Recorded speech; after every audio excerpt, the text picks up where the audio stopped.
What's up, everybody? Welcome back. I'm John Stark from ActiveMovieGuy.com, and yep, this is a 40 for 40. What that means is I turned 40, and I'm celebrating it by talking about 40 of my favorite films of all time. I originally started this pledge with the idea that all of the 40 films would have audio description. That's been really hard to find 40 of my favorites. Not necessarily my top 40, but just I have more than 40 favorites. Like, my desert island would be full of DVDs. So I wouldn't be able to take 40. I'd be like, I'm gonna take 200. Um, so yeah.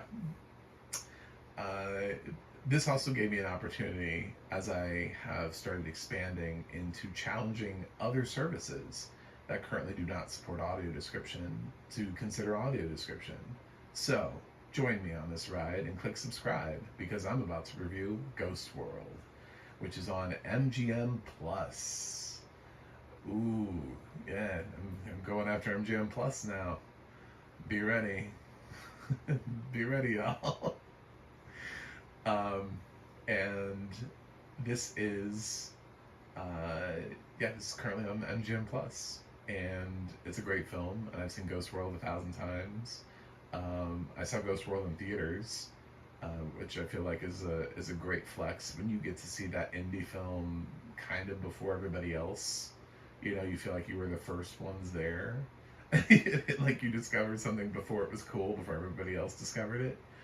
I actually did have the ability. I drove to a larger city to see this, to make sure that I could see this, than the one I was living in because it didn't release in mine. So I actually drove like 2 hours to see this because I really wanted to. And yeah, it's been a favorite of mine ever since. I love its quirky charm. I love the acting in the film. This film actually just recently came up in a conversation for me with another YouTuber who had posted what he believed were the 10 biggest snubs of acting performances from the 2000s. And I was like, Steve Buscemi from Ghost World. It's a great performance. He's never been nominated. It's crazy to say that. It's crazy to say Steve Buscemi has never been nominated for an Academy Award for acting. It's just like, how? How has he been in so many films and been so great for so long, and we haven't managed to throw this man a nomination? I feel like he's destined for an honorary. I can't imagine that he makes it his whole life without ever getting an Oscar nomination and without ever getting an honorary. Like, I feel like that's just... We gave Jackie Chan an honorary Oscar. I just want to point that out. So, just... We gave Jackie Chan an honorary Oscar before we gave Steve Buscemi an honorary Oscar. Our priorities are not in the right place. Yeah, so I think Steve Buscemi is... Maybe they're hoping that he'll be in a film and he'll get nominated. Maybe they're like, well, Jackie Chan's never going to be in a film, but Steve Buscemi might still be in a film where we can nominate him, you know? So, I don't know. It feels weird. So he's great in here as Seymour. He plays it. It feels effortless. It doesn't even feel like he's playing a character. He's kind of in this character. This guy, he really loves records. He's kind of got his own life going.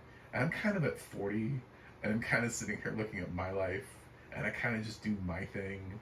And I don't feel like the societal pressure to necessarily have somebody with me.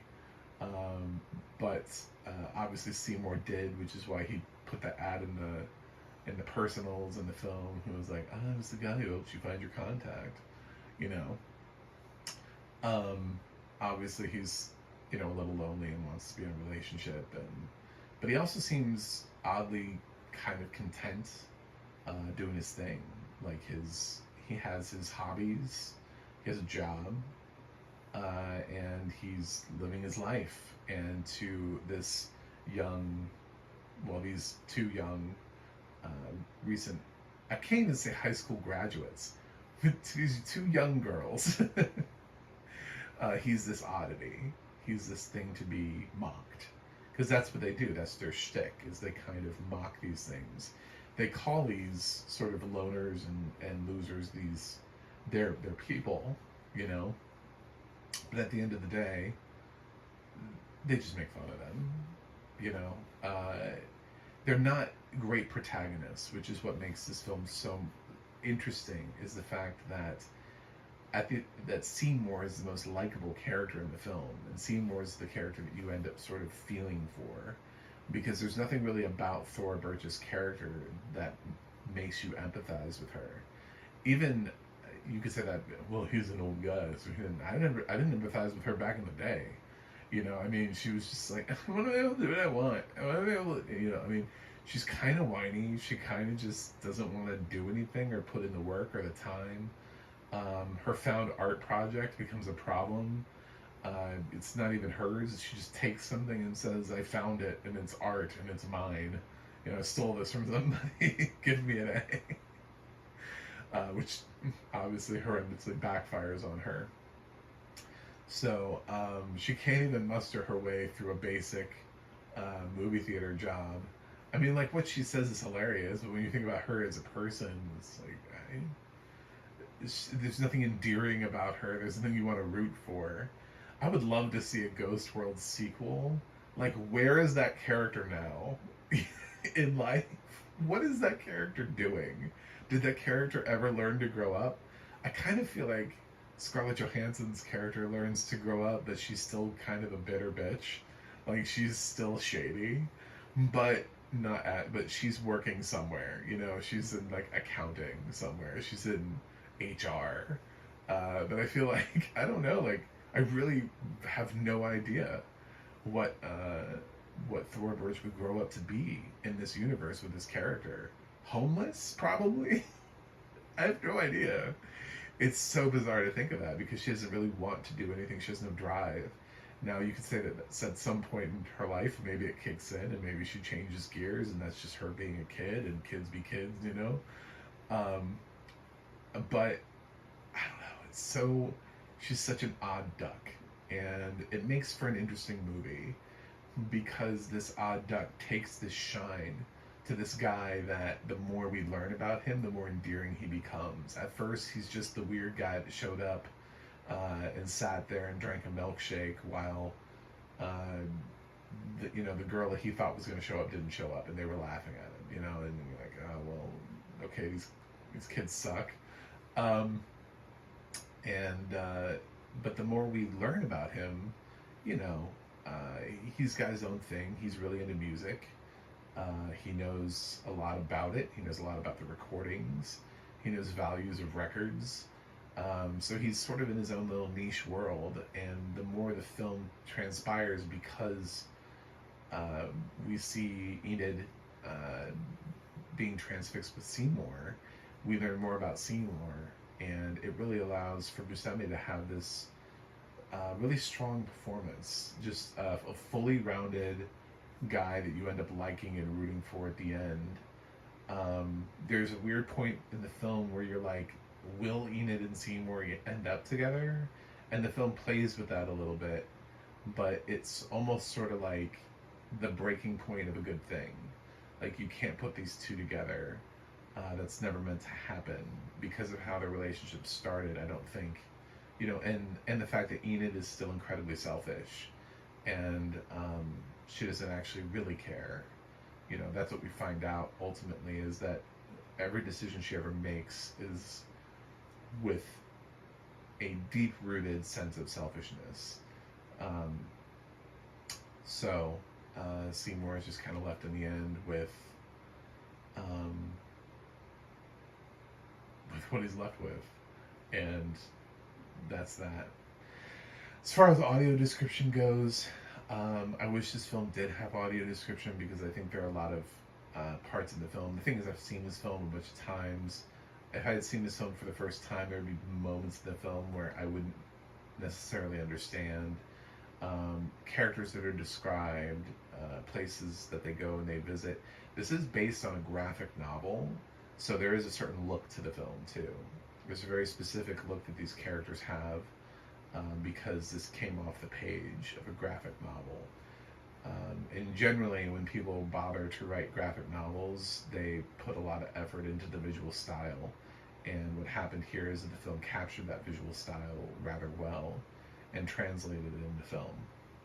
So, the way that these main characters dress, the places that they go and they see, a lot of Seymour's house feels dated, just like he is, just like the clothes he wears.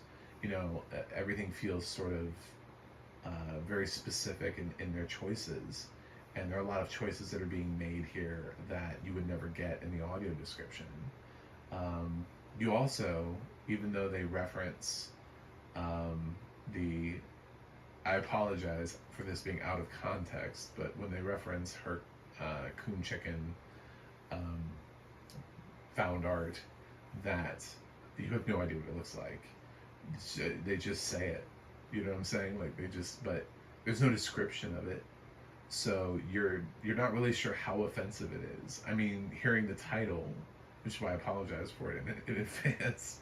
Hearing the title of it, you go, okay, well, obviously that's offensive, but you're not really sure in what context. Like what is the imagery in this? Are they just words? Because they're not. They're not just words. I know the answer to the question, but they're not just words. She draws a lot. Enid draws a lot, and there really isn't a lot of reference to what it is that she's drawing.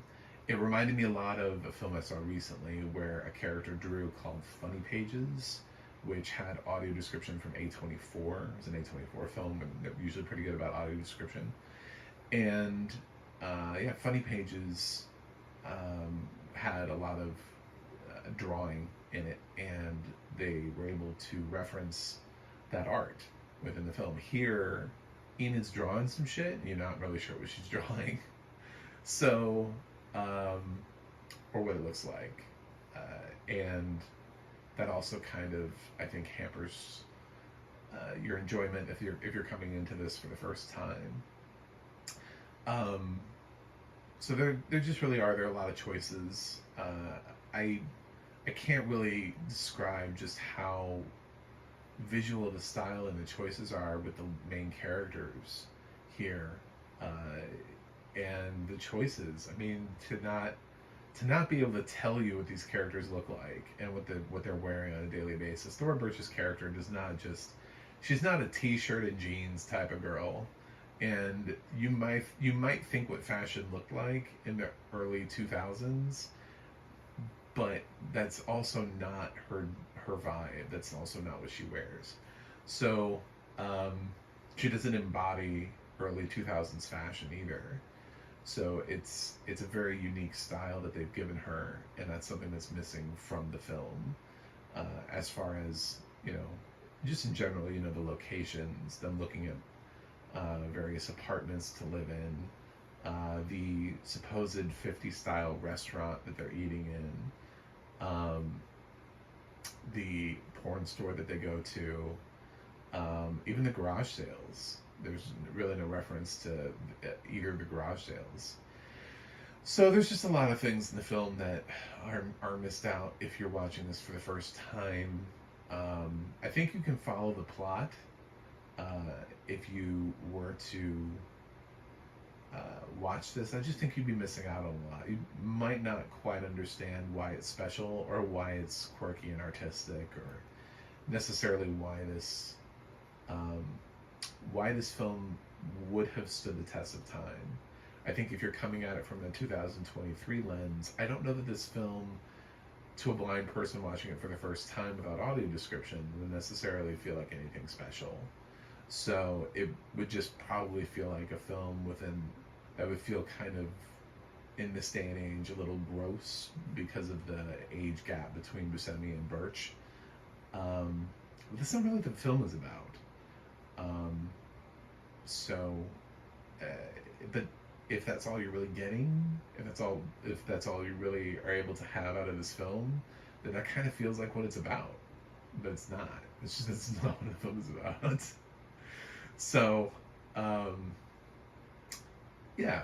Anyway, um, I hope at some point everybody gets to enjoy Ghost World with audio description.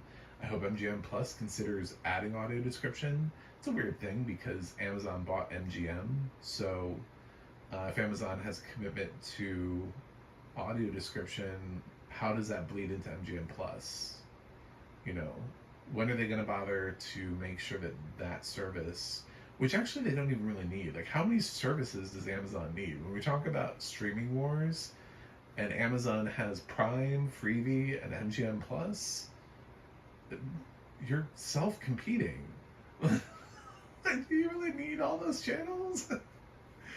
um, so I don't know.